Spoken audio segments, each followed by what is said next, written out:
अस्सलाम वालेकुम students. Hope so आप सब लोग ठीक ठाक होंगे।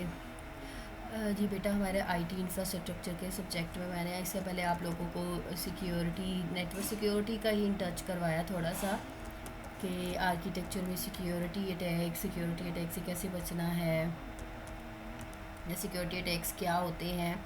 तो अब हमारा जो पार्ट नंबर 3 है हमारी बुक का, उसमें आएंगे आर्किटेक्चर बिल्डिंग ब्लॉक्स। सबसे पहले तो उसमें आते हैं डाटा सेंटर्स, और डाटा सेंटर्स के नाम से पता चल गया कि ऐसी जगह जहाँ पे डाटा पड़ा हुआ है। और डाटा सेंटर्स में बहुत ह्यूज लेवल के मतलब सर्वर्स होते हैं जहाँ पे आपका सारा डाटा थ्रू आउट स्टोर होता है। अब वेब है, वेब सब चलाते हैं, उनका डाटा कहाँ पे है? वो डाटा सेंटर्स में ही है। डाटा सेंटर मतलब मेन सर्वर्स में ही है। एक मेन सर्वर है, उसके बाद सब सर्वर हैं, तो डाटा सेंटर्स बहुत ज़्यादा है। अब हर एक ऑर्गेनाइजेशन है, उनका अपना डाटा सेंटर होता है, ठीक है जी। हर यूनिवर्सिटी है, उनका अपना एक डाटा सेंटर है। Introduction. Most IT infrastructure hardware except for end user devices are hosted in data centres.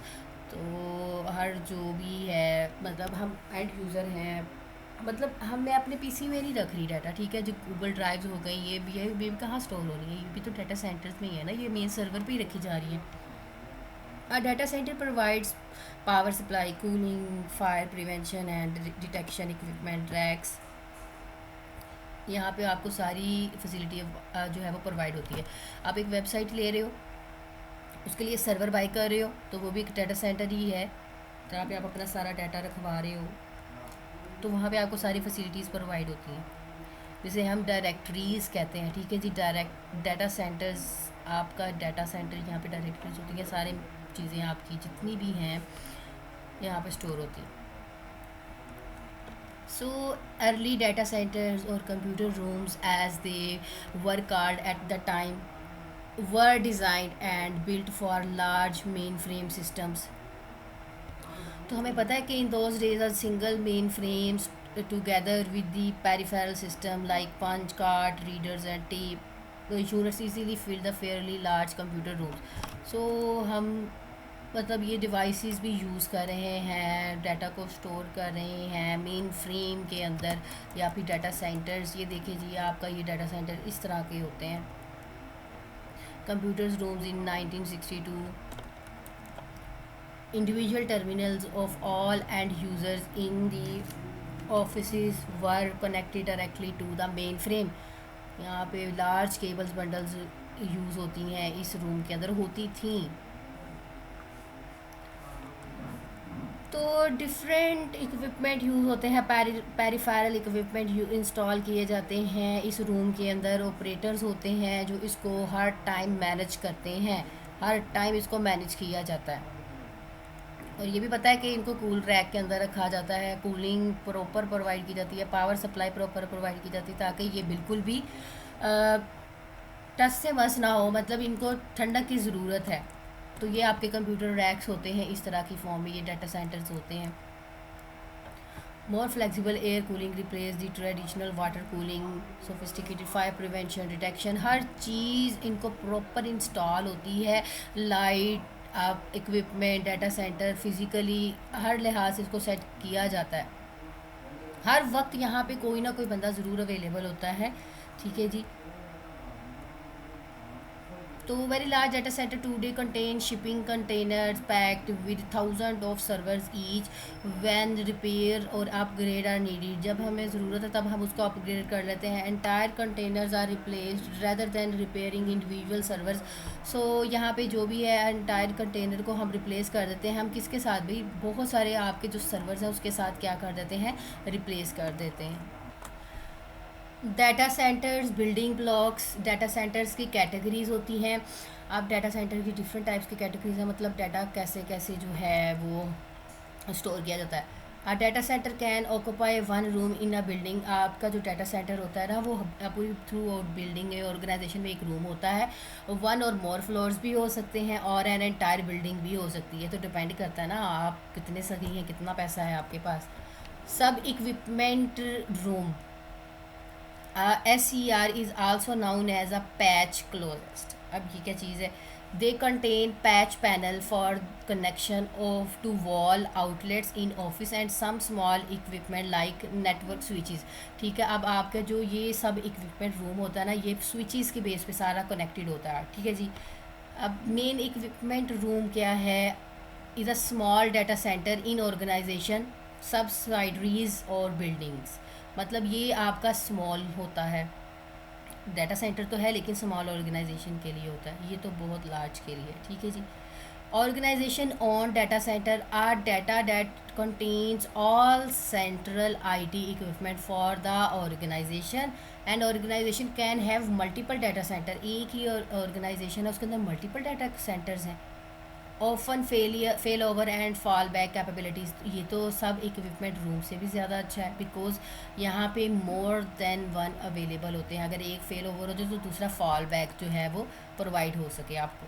Multi tenant data centres, the data centre categories is use by service providers. अब ये जो आपको कौन प्रोवाइड करता है, जैसे कि पीटीसीएल की बात करो, आपको एग्जांपल समझाने लगी, सर्विस प्रोवाइडर है वो, आपने डाटा लिया, आपने उनसे मतलब बाय किया, तो आगे फर्दर आईएसपीज जनरेट होते गए। तो इसी तरह ये कॉन्सेप्ट है, एक मेन होता है सर्विस प्रोवाइडर, वहाँ से सर्विसेज मल्टीपल ऑर्गेनाइजेशन को प्रोवाइड कर दी जाती हैं।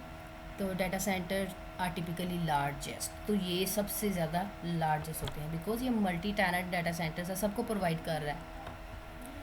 If the data centre is use for one organisation only, अगर डाटा सेंटर एक ऑर्गेनाइजेशन के लिए यूज़ कर रहे हैं, it make sense to install the data centre inside one of the office buildings. But when the data center is used by multiple organization like in case of internet service provider, ठीक है, तो यहाँ पे हमें भी पता है कि यहाँ पे मल्टीपल इंटरनेट सर्विस प्रोवाइडर ही होगा।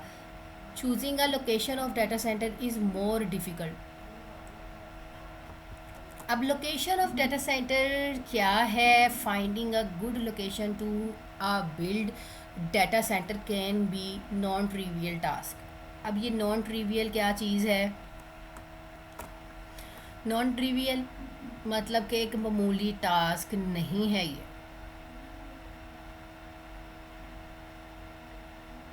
और क्योंकि ट्रिवियल होता है ना मामूली सा टास्क, नॉन ट्रिवियल गैर मामूली, वो तो यहाँ पे ये कह रहा है finding a good location to build a data centre can be a non trivial, गैर मामूली टास्क हो सकता है। ठीक है, आप कहीं भी बना लो, कोई इशू वाली बात नहीं है। Many variables should be consider to determine where a data centre could be install. हमें ये लाजमी देखना चाहिए कि हमें कहाँ पे डाटा सेंटर बनाना चाहिए, देखो भी cooling effect, power supply, proper चीज़ें देखनी है हमने। Below is a checklist that can be used as guidance when choosing location for data centers. Like इसके लिए हम environment देखेंगे। Is enough space available to expand the data center in future? आपने हर चीज़ को फोकस करना है। आप डाटा सेंटर बना रहे हो तो आईटी इंफ्रास्ट्रक्चर में यही चीज़ें होती हैं, जब कि हम आईटी इंफ्रास्ट्रक्चर लग जाते हैं किसी कंपनी में जाके, तो आपने यही सारी चीज़ें तो डील करनी होती है। अब आपने देखना है कि क्या यहाँ पे डाटा सेंटर फ्यूचर में एक्सपेंड कर सकता हूँ, बढ़ा सकता हूँ, बड़ा कर सकता हूँ। The initial data centre should be designed with enough free space and spare capacity in utilities to allow for growth. क्या यहाँ पे अलाउ है यूटिलिटीज़, मुझे एक्स्ट्रा स्पेस है मेरे पास अवेलेबल कि मैं इसमें फर्दर एप्लीकेशंस इंस्टॉल कर सकूँ। Is the location vulnerable to flooding. Flooding क्या होता है, सैलाब आना ना। Some countries are below sea levels और इन वल्नरेबल डेल्टा और close to a river. Is that case make sure the data centre is not located at the ground floor और words the basement but for instance on the third floor. तो better होता है कि वहाँ पे बनाओ third floor के ऊपर। तो ये सिनेरियो है, इसको पढ़ लीजिएगा। Is the data centre located in the hurricane prone area. क्या करना चाहिए हमें हुरिकेन प्रोन एरिया पे। What is the chance of an earthquake.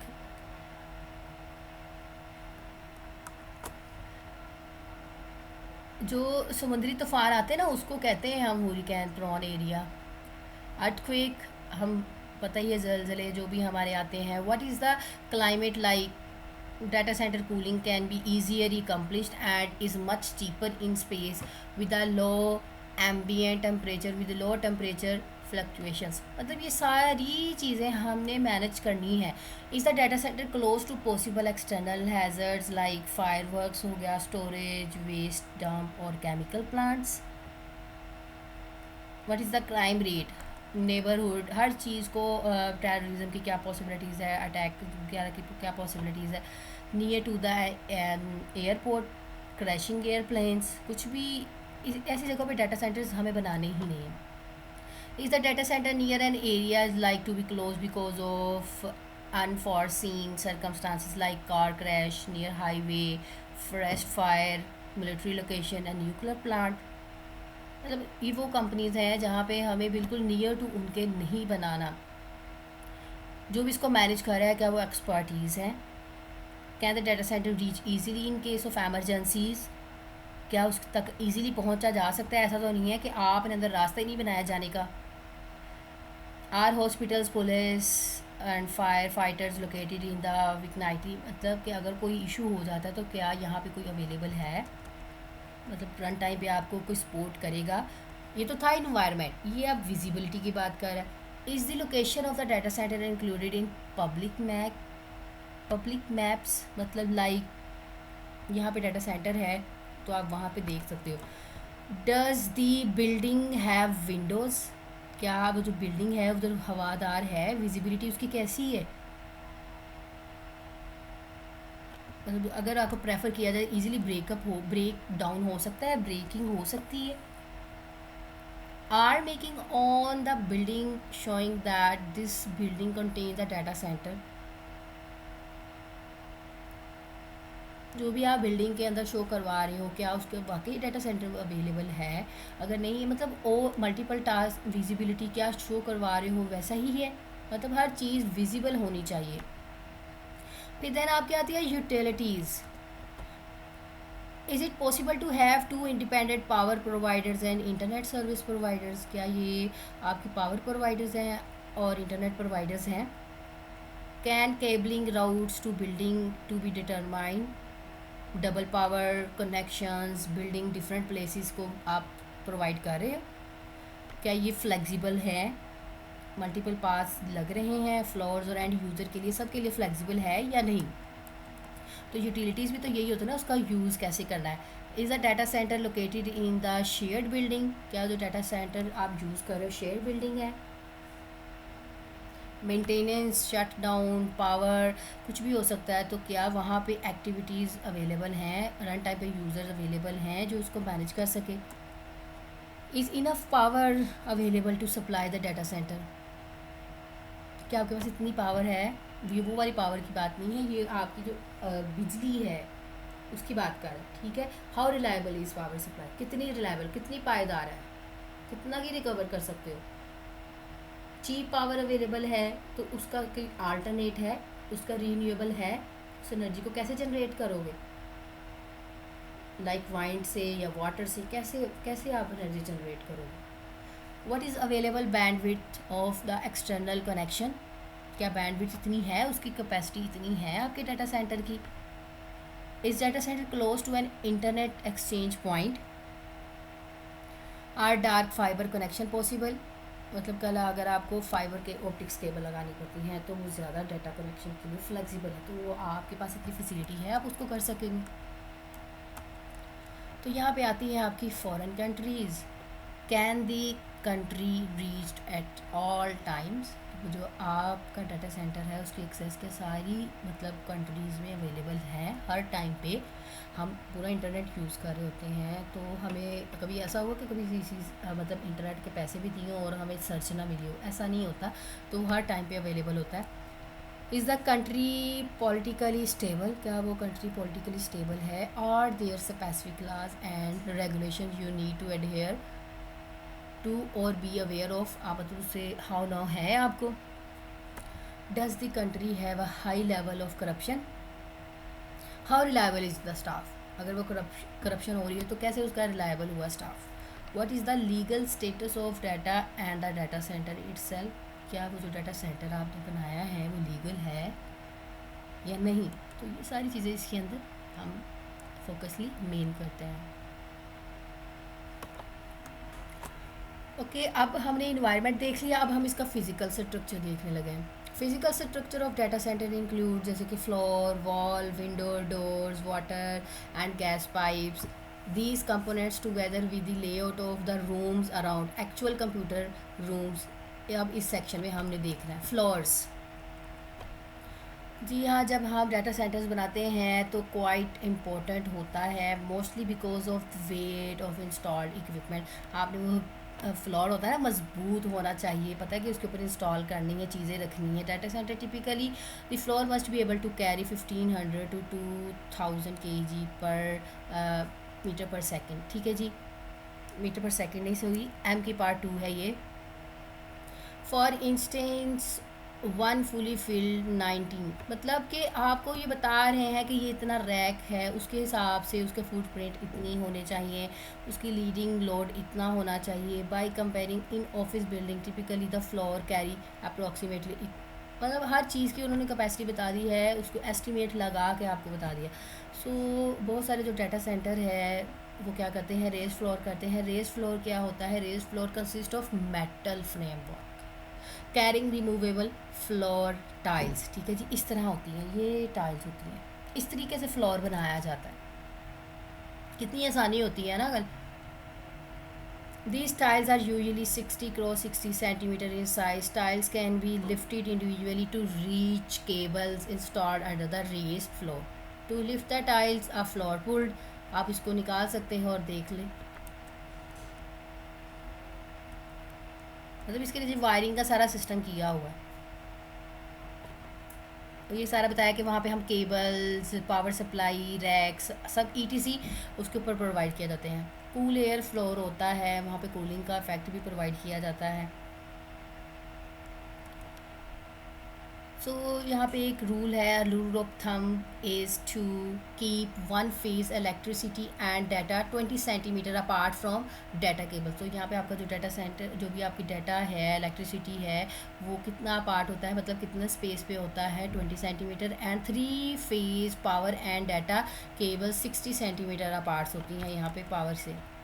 Not all data centre use raised floors anyone since raised floors have the following disadvantages। तो ये disadvantages हो सकते हैं, तो वो क्या है, raised floors are expensive, yes, साफ सी बात है, इतनी मेहनत है इसके पीछे, इतना पैसा है लगेगा। The total available height in the data centre is decrease. तो आप देखो ना, एस्टिमेट लगाया है, तो आपने बिल्डिंग बना तो ली है, आपने प्रॉपर पहले सारा कुछ समझ के नहीं किया, तो इसीलिए तो ये सब्जेक्ट्स होते हैं।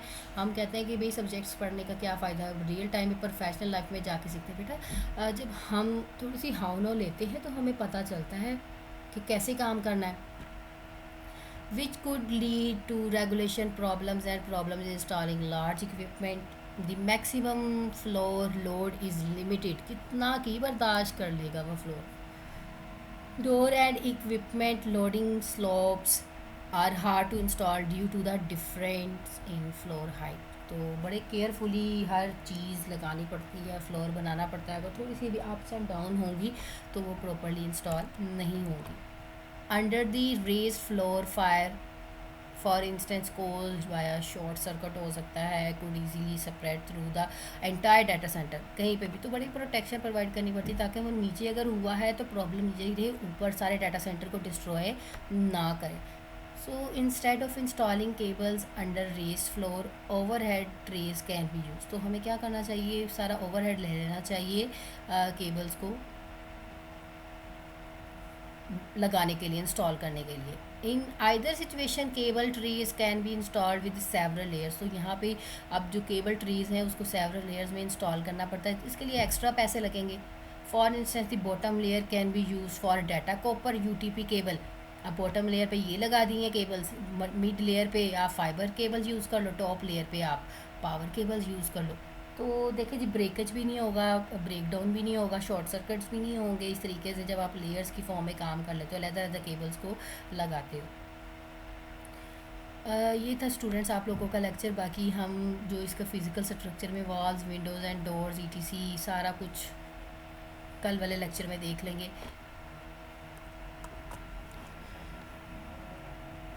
तो ये आप लोगों ने इसको बड़े अच्छे से पढ़ना है। आप लोगों को ये चीज़ों की हाव नाव ज़रूर होनी चाहिए, क्योंकि आईटी इंफ्रास्ट्रक्चर का सब्जेक्ट ऐड ही इसीलिए किया गया है कि बहुत सारे जो लॉस होते हैं हमें बिज़नेस में, मतलब क्रैश डाउन हो रहा है, शॉर्ट सर्किट्स हो रहे होते हैं, इसी की वजह से ही हो रहे होते हैं। तो हर चीज़ को फुली मैनेज रखना चाहिए, ताकि कल आप अपनी प्रोफेशनल लाइफ में जाएं तो आपको पता हो कि मैंने ये एस्टिमेट पढ़ा था कि इतना होता है, इतना फ्लोर्स का साइज़ है, ये इतनी टाइल का साइज़ है। तो हमें रैक सिर्फ मतलब डाउन पे नहीं करना, ठीक है, फ्लोर के नीचे नहीं, तो बेहतर होता है कि आप लेयर्स बना लो। ठीक है जी। तो ये डिसएडवांटेजेस में यही आता है, सबसे पहले एक्सपेंसिव बहुत है, फिर उसके बाद मैक्सिमम लिमिटेड, जो कितना की लोड आपका फ्लोर बर्दाश्त कर लेगा। हर चीज़ को देखना है, सोचना है, अपनी पावर सप्लाई, अपने अपने इक्विपमेंट, अपनी अर्निंग, अपना टाइम, हर चीज़ को प्रॉपर देखना है, देन आपने इंस्टॉलेशन करनी होती है। ऐसे ही नहीं घर बन जाते, घर बनाने के लिए भी आपको सारा कुछ देखना परखना पड़ता है। चले जी स्टूडेंट्स, अपना बहुत सारा ख्याल रखिएगा। Good luck.